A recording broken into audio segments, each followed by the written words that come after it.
Mais j'ai bien peur de devoir vous demander une dernière faveur. Votre silence éternel. Angine, Excusez-moi, mais qui êtes-vous? Maya Faye, Je vous emmène au commissariat, ma petite dame. vous croyez que vous pourriez aller lui demander s'il accepte d'être mon avocat? Bien sûr, pourquoi pas.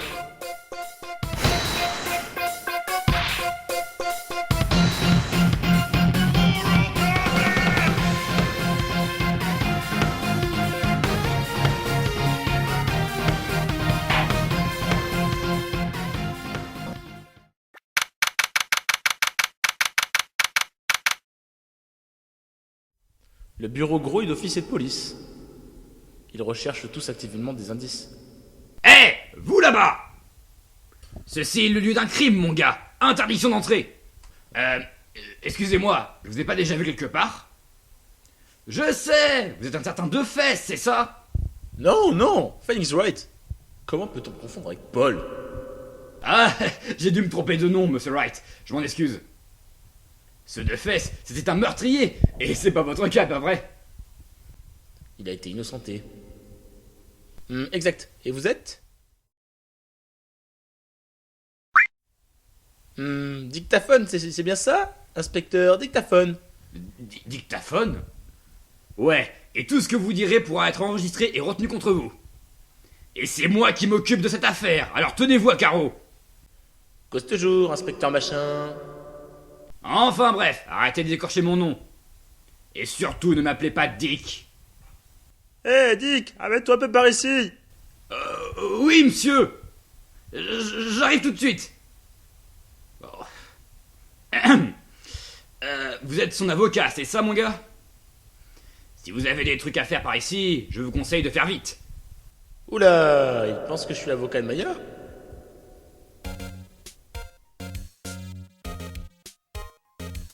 Concernant Mademoiselle Faye, avez-vous procédé à une autopsie? Vous aimeriez connaître les résultats, pas vrai? Ne me regardez pas comme ça, mon gars. Ça sert à rien. Ok, c'était votre boss, mais ça veut pas dire que vous aurez un traitement de faveur. Bon, d'accord, vous pouvez voir le rapport, mais c'est tout.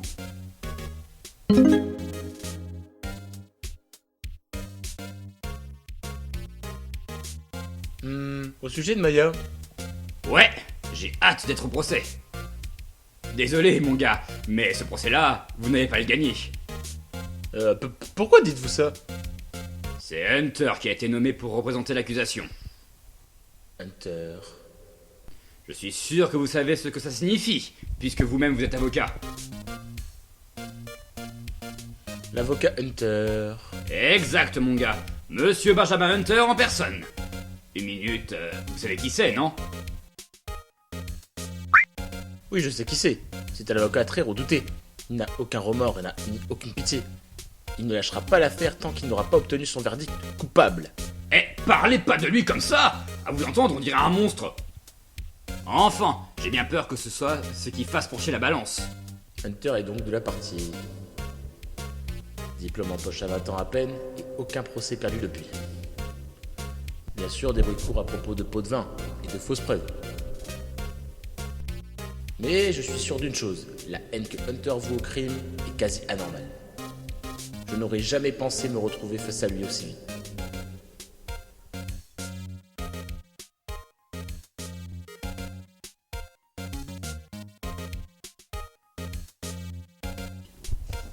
Je me demandais, auriez-vous vu le téléphone portable de Maya Faye?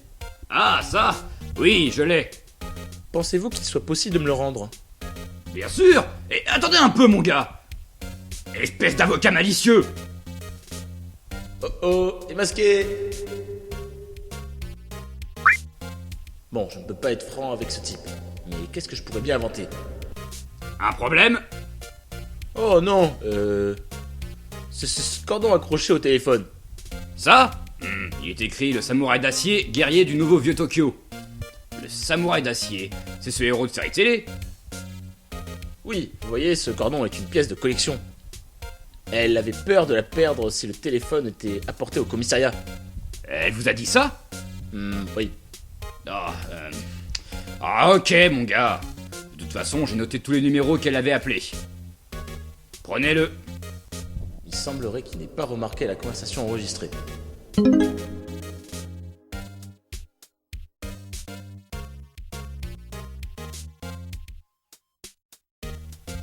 pense avoir posé toutes les questions nécessaires. Vous avez terminé, mon gars? Oui, merci. Je m'en vais maintenant. Oh, attendez! Encore une chose que je voulais vous dire. J'imagine que vous n'envisagez pas de parler à ce témoin. Et de toute façon, je vous le déconseille. Je vous interdis d'influencer le témoin avec vos manies d'avocat, mon gars. Maintenant que j'y pense, je l'avais totalement oublié. Le témoin. Oui, mademoiselle Machavril. Vraiment désolé. Mais je ne peux rien vous dire à son sujet. Bien, vous venez de me donner son nom. Mademoiselle Vril, non? Alors, vous l'avez envoyée chez elle? Vous essayez de m'avoir avec vos astuces d'avocat. Elle ne doit pas sortir de sa chambre jusqu'au procès. Donc, elle est toujours dans l'hôtel d'en face. Inutile que j'essaie d'obtenir la moindre information de votre part, j'imagine. Vous avez bien raison, mon gars. Il est temps de rendre une petite visite à cette Mademoiselle Vril.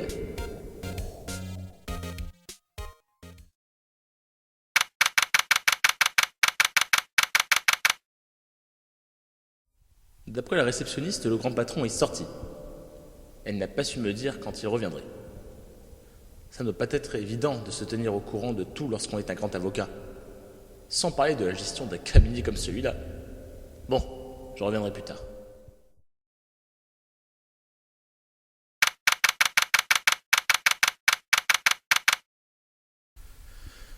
Tiens, bonjour, Beaubrun. Bonjour. On se calme, right? On se calme. Vous êtes l'avocat, c'est ça? L'inspecteur m'a dit. Il a dit ne dites rien à cet avocat, mademoiselle. Note pour moi-même remercier l'inspecteur fictif de me faciliter la tâche. Ouh là là, on se croirait vraiment dans un film. Tout ça est si excitant que j'ai du mal à me contrôler. Ouh, je vais aller me refaire une beauté, comme ça je serai une jolie témoin oculaire. Je plains l'avocat qui devra procéder au contre-interrogatoire de cette fille.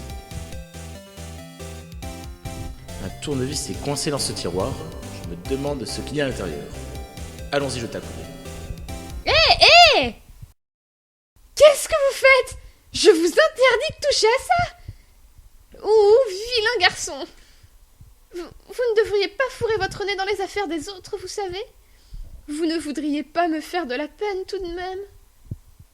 De la peine? Pendant une seconde, j'ai bien cru qu'elle allait exploser. Je me demande ce que peut bien contenir ce tiroir.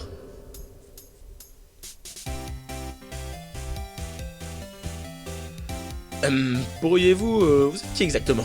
Ouh, monsieur l'avocat, essayez-vous de me draguer? Non, hé, je fais seulement mon boulot. Vous savez que vous êtes mignon quand vous rougissez? Croyez-moi, c'est la première fois de ma vie que je rougis autant. Bon, pouvez-vous juste me dire quel est votre métier? Eh bien... non. Vous y croiriez, hein? Pauvre de moi. Vous pensez qu'on pourrait discuter tous les deux? J'ai besoin que vous me décriviez précisément ce que vous avez vu au moment du crime. Ouh, décrire, crime, vous parlez comme les avocats qu'on voit dans ces films. J'aime les hommes qui possèdent un gros vocabulaire. Il faut ne pas l'encourager. Vous savez ce qui s'est passé l'autre jour, cette horrible chose? Qu'avez-vous vu pendant qu'elle s'est produite? Je suppose que vous ne pouvez pas m'en dire plus, même si je vous le demande gentiment. Voyons voir, bien, vous pouvez toujours rêver. Si vous voulez savoir, vous n'aurez qu'à venir au tribunal demain, monsieur l'avocat. Pauvre de moi. Je vois qu'il y a 2 verres sur la table. Vous êtes ici avec quelqu'un? Ouh, quel extraordinaire sens de l'observation. Vous devez être un super détective comme ceux qu'on voit à la télé. Oh non, moi pas du tout. Je suis juste avocat. Dites, monsieur super détective, allez donc chercher des indices dans la poubelle. Mademoiselle Vril n'aime pas les petits avocats fouineurs. Pauvre de moi. Il semblerait que monsieur Rosenberg soit sorti. Je pourrais peut-être l'attendre ici. Alors ça, c'était le plus gros raclement de gorge que j'ai jamais entendu. Ah ah! Alors c'est vous qui me cherchez? Oui, c'est moi. Il est encore plus imposant que je n'imaginais. Ce badge sur votre col? J'en déduis que vous êtes avocat, n'est-il pas? Oh oui, oui. Et que voulez-vous? Je ne suis pas trop occupé ces jours-ci. Je vous en prie, poursuivez. Pas occupé? Mais alors pourquoi était-il impossible de vous joindre? Quelque chose ne va pas. Vous êtes venu voir le seul et l'unique Samuel Rosenberg, n'est-ce pas? Eh bien, nous voici, mon garçon. Qu'est-ce qui vous amène? Je vous écoute. Eh bien, monsieur, en fait, c'est à propos de Maya Fey. Oui, Maya Fey. Continuez. Pourquoi une telle réaction? J'ai beaucoup à faire, mon garçon. Je ne peux pas accepter des dossiers du jour au lendemain, c'est impossible. Attendez une minute. Comment savez-vous que le procès doit avoir lieu demain? Quoi qu'il en soit, il m'est totalement impossible de la défendre, j'en ai peur. Désolé, fin de la discussion. Qu'est-ce qui se passe? Il a refusé avant même que j'ai pu lui demander. Qu'est-ce que je vais dire à Maya?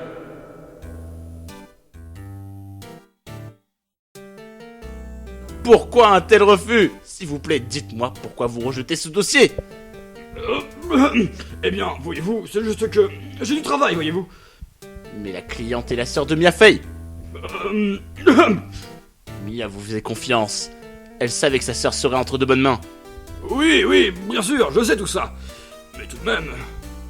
Je suis navré, mais je dois refuser. Désolé. Au revoir. Sale type. Très bien. Je n'ai pas le temps de discuter avec vous de toute façon. J'irai voir ailleurs. Je ne pense pas. Hein? Vous avez dit quelque chose? J'ai dit je ne pense pas. Que voulez-vous dire? Je suis vraiment désolé. Mais j'ai bien peur qu'aucun avocat digne de ce nom n'accepte ce dossier. Vraiment désolé, mon garçon. Pourquoi ça? Je ne peux rien dire. Pardon, mais je dois vous demander de partir. Maintenant, je n'ai plus rien à vous dire. Qu'est-ce qui se passe ici? Comment saviez-vous que Mia Fey... Elle a travaillé ici, il y a longtemps. Une sacrée apprentie. Elle a appris tous mes trucs en un clin d'œil. Et un jour, elle est partie, assez subitement. Elle avait une mission, voyez-vous. Une mission? Ça se voyait dans ses yeux. Elle la poursuivait avec une passion dévorante. Ah ça, elle ne regardait jamais en arrière. Ce tableau est surprenant. Vous l'avez remarqué. Il fait ma fierté et ma joie. N'est-il pas impressionnant? Eh bien, vous ne trouvez pas? La couleur du ciel, les nuances de la mer, le tissage du chapeau de paille. Il vaut au bas mot 3 millions. Mais j'en ai aucune intention de m'en séparer, bien entendu. Non, je ne le vendrai pas. Pas même à vous. Je n'étais pas intéressé. Il n'est même pas à vendre. Je ne suis pas acheteur.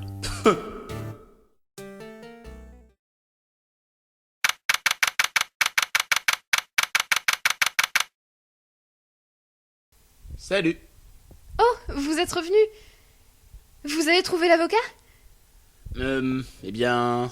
Qu'est-ce que je lui dis? Eh bien, vous voyez, sois honnête. Je ne pense pas que ce soit une très bonne idée de faire appel à ce type. Il ne m'a même pas paru de bonne santé, il n'a que la peau sur les os. Qu'est-ce qui s'est réellement passé? Ne me dites pas que... Il a refusé de m'aider? Oui. Je vois. Tout le monde m'abandonne alors.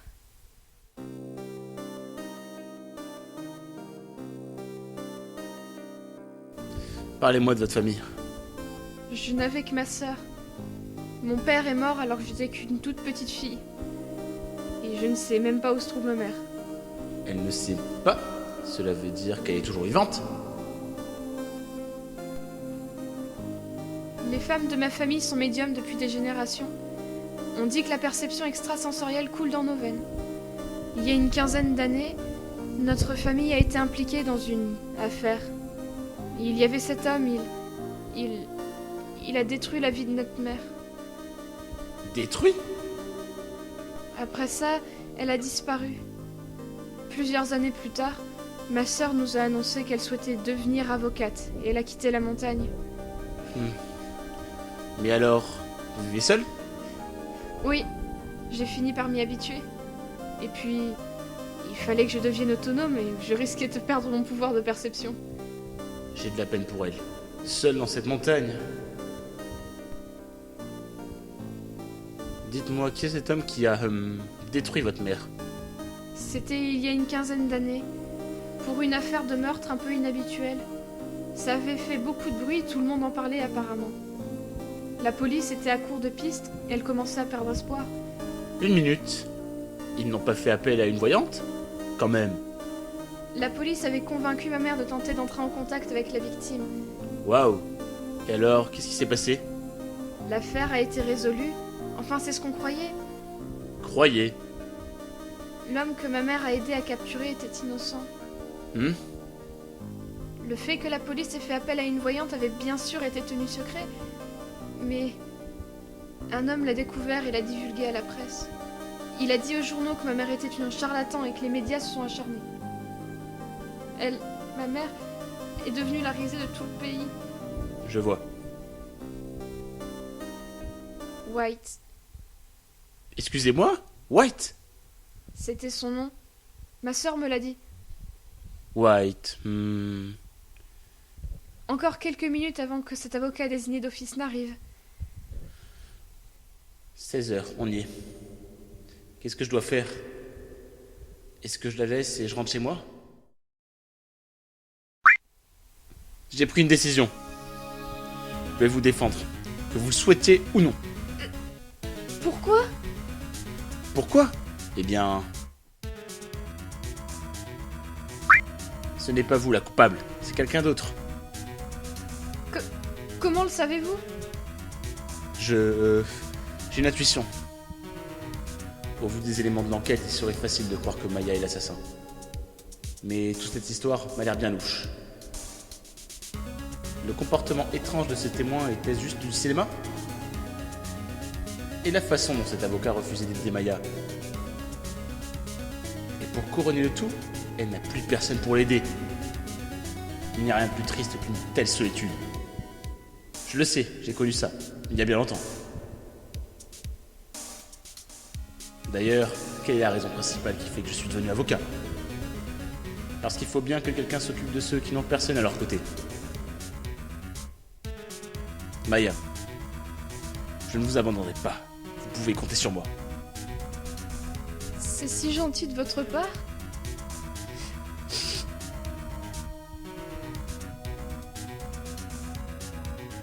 Bon, on remonte nos manches et on vous sort de ce pétrin. D'accord, merci. Pfiou, elle a enfin esquissé un sourire. Elle est transformée quand elle sourit. Une dernière question. Vous êtes innocente, n'est-ce pas? Oui. Et j'ai confiance en vous. Alors vous avez confiance en moi, d'accord? Marche est conclue. Bon, qu'est-ce qui nous attend maintenant? Quelque chose me tracasse depuis un moment. Qu'est-ce que le tiroir de cette femme bizarre peut bien contenir? C'est quand j'ai tenté de voir ce qu'il y avait dedans qu'elle s'est mise sur la défensive. Il doit y avoir quelque chose d'important là-dedans. Bonjour, monsieur. Excusez-moi, vous êtes... Oh, je vous prie de m'excuser, monsieur. Je suis le groom de cet établissement. À votre service, monsieur. Ah, d'accord. Je suis simplement venu pour le groom service, monsieur.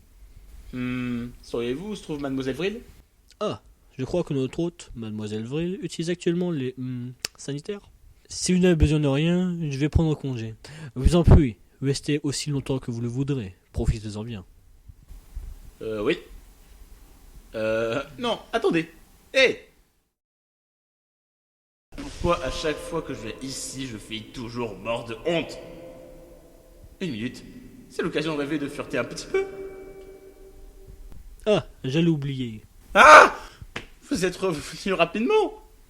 Pourrais-je vous demander d'informer Mademoiselle Vril qu'il y a un message pour elle? Veuillez dire que Monsieur White, de la société Blue Corp, a téléphoné. Oui, d'accord, bien sûr. Monsieur White, de Blue Corp? Où est-ce que j'ai déjà entendu ce nom? White. C'était son nom. Ma sœur me l'a dit. White. White est le nom du type qui a détruit la merde de Mia et de Maya. Serait-ce une coïncidence? Un tournevis dépasse de ce tiroir à moitié ouvert. C'est l'occasion de voir ce qu'il y a à l'intérieur. Voyez-vous ça? Une bande d'écoute téléphonique. Qu'est-ce qu'une femme comme elle peut bien faire avec un truc pareil?